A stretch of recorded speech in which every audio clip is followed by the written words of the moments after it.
여러분 안녕하십니까? 여기는 CIK 스튜디오입니다. 연속낭독 행복마을 우주마을 23일입니다. 배경 장면번호 31번 배경 노인대학에서 제목 강한 나라 부자 나라입니다. 사회자 80대 중반까지 S여대 평생교육원에서 강의를 해오신 저보다 3살 위인 저희 집 누님께서 오늘 노인대학에 오셔서 우리들을 위해서 동남아시아 국가들의 이야기를 강한 나라 부자 나라라는 제목으로 강의해 주십니다. 박수로 열렬한 환영 부탁합니다. 만나서 반갑습니다. 저도 여러분과 함께 앉아서 강의를 들어야 하는 군번인데 이렇게 기회를 주셔서 영광으로 생각합니다. 지금 이 시간은 저희 얘기가 아니고 PH의 유튜브 방송의 내용이 너무 좋아서 기억나는 대로 리피트 해드리려 합니다. 살다 보면 인생살이가 순탄치 않아서 오르락내리락 하지요. 한 국가의 살림도 에스컬레이터가 있어서 번성할 때도 있고 나락으로 떨어질 때도 있지요. 동남아시아 국가들도 그렇습니다. 고생을 하면서 힘들게 바닥을 치고 이제는 맹열차게 위로 치고 올라오는 그런 성장과 같은 희망의 시기를 동남아시아 국가들은 지금 현재 체험하고 있습니다.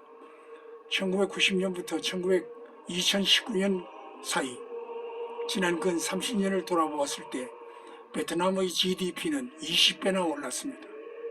인도네시아는 무려 70배나 올랐습니다. 동남아 부국의 상징인 싱가포르는 세계 금융 투자가 늘며 무려 90배나 올랐고요. 특히 베트남과 인도네시아는 과거 우리가 7, 80년대를 거치며 이뤄낸 성장보다 더 가파른 성장세를 보이고 있습니다. 미래에 대한 기대가 폭발하고 있는 곳이 바로 2019년 현재의 동남아시아입니다. 아주 핫합니다. 동남아시아 국가들 중에 가장 잘 사는 나라의 모임을 아세안, 즉 아시아 신흥공업국, 인도네시아, 말레이시아, 필리핀, 싱가포르, 태국 처음 출발할 때의 5개국입니다. 이들 국가들은 지난 20여 년간 가파르게 성장해 왔고 앞으로도 최소 30여 년간은 그 가파른 성장세가 계속될 것입니다. 나라의 경제가 커지면 더 많은 공장과 인프라를 지어야 합니다. 그리고 물류 이동을 위한 철도와 도로도 새로 깔아야 합니다. 공항도 만들어야 하고 항만도 지어야 합니다. 도시에는 일거리가 많아질 것이기 때문에 더 많은 사람들이 도시로 몰릴 것이고 그러면 그 사람들이 거주하고 일할 새 아파트와 상업 건물들도 올라가야 합니다. 우리나라 분당이나 일산처럼 주변에 있는 농지들을 밀어내고 새로운 도시들을 건설해야만 합니다. 그리고 나라에 돈이 들고 사람들의 주머니 사정이 좋아져서 소비 능력이 높아지면 당연히 많은 제품과 서비스를 구매하게 됩니다. 한마디로 새로 발견된 유전과도 같은 기회의 땅입니다. 동남아 국가들은 높은 건물들을 지을 기술력도 없고 파도를 막을 방파제를 만들 기술력도 없습니다.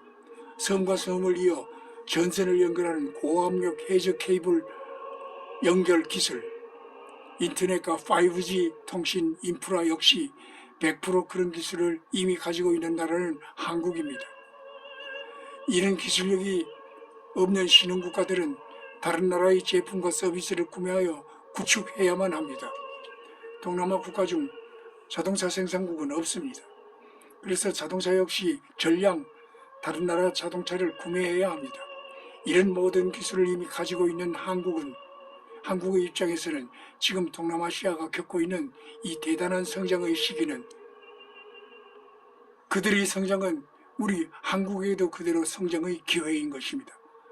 도로를 닦고 철도를 연결하여 도심 내 고층 건물들을 올리고 인터넷 통신망을 구축하는 일까지 우리 모두가 해줄 수 있으며 이것은 향후 20년간 최소 약 200조 원에 해당하는 사업들입니다.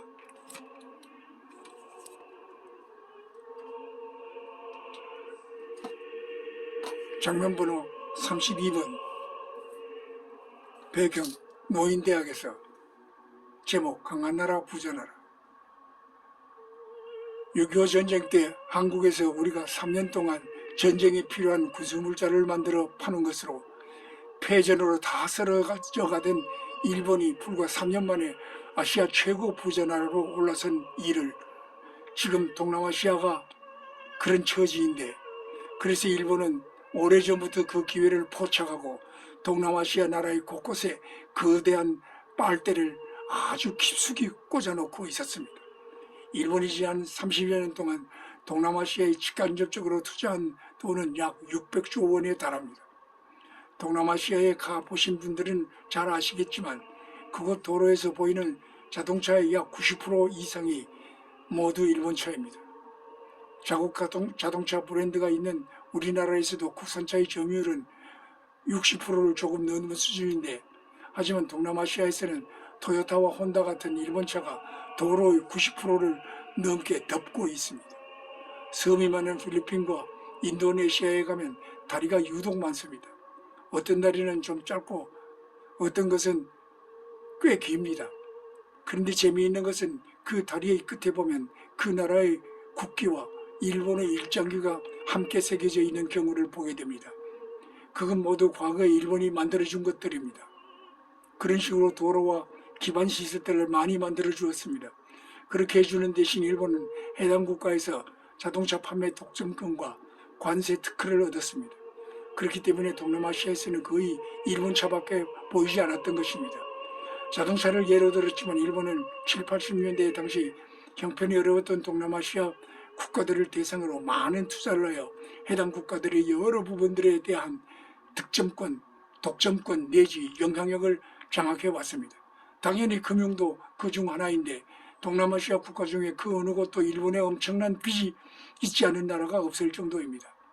미국으로부터 시작된 신개념 자본주의 정책인 신자유주의는 국가 간 금융의 벽을 허물어 쉽게 금융자본이 한 나라에서 다른 나라로 투자의 형태로 침투할 수 있도록 해주는 경제 정책입니다.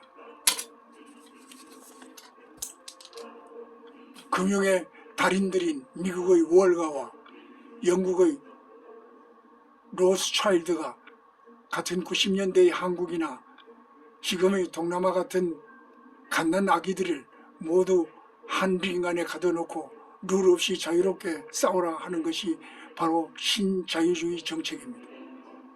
사실 금융 강대국들이 후진국들을 합법적으로 착취하기 딱 좋은 경제정책이 신자유주의며, 미국과 영국 다음으로 그것을 가장 잘 써먹고 있는 나라가 일본입니다.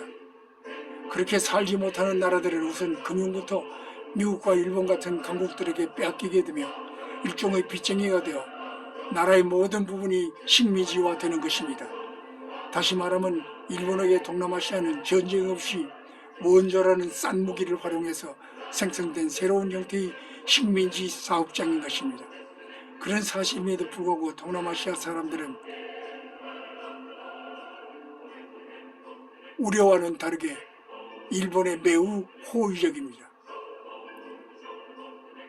자기들 나라보다 압도적으로 부자 나라이면서 도로도 깔아주고 건물도 올려주는데, 게다가 주변에 보이는 자동차도 토요타 아니면 혼다, 닛산뿐이고, 백화점에 가도 소니와 파나소닉 같은 일본 제품들만 보이니 지난 30년간 이렇다 할 경쟁자 없이 완벽하게 동남아시아를 독점하고 있던 일본에게 바로 한국이 무서운 기세로 동남아시아 시장을 잠식하기 시작한 것입니다. 한국은 과거 자신들이 했던 것처럼 단지 자본으로 시장에 침투하는 것이 아닌 오랫동안 자신의 전유물이라 여겼던 첨단 기술을 오히려 자신들보다 높은 성능과 더 낮은 가격으로 제공하며 공략하고 있습니다. 게다가 BTS와 같은 K-팝과 뷰티 콘텐츠, 화장품들을 앞세운 한류까지 그 공세에 힘을 더해 진정한 미래의 고객인 동남아시아의 젊은 세대들이 빠르게 한국의 팬이 되어가고 있는 것입니다. 다음 호의 계속입니다. 제23일 방송을 마칩니다. 다음 시간까지 안녕히 계십시오.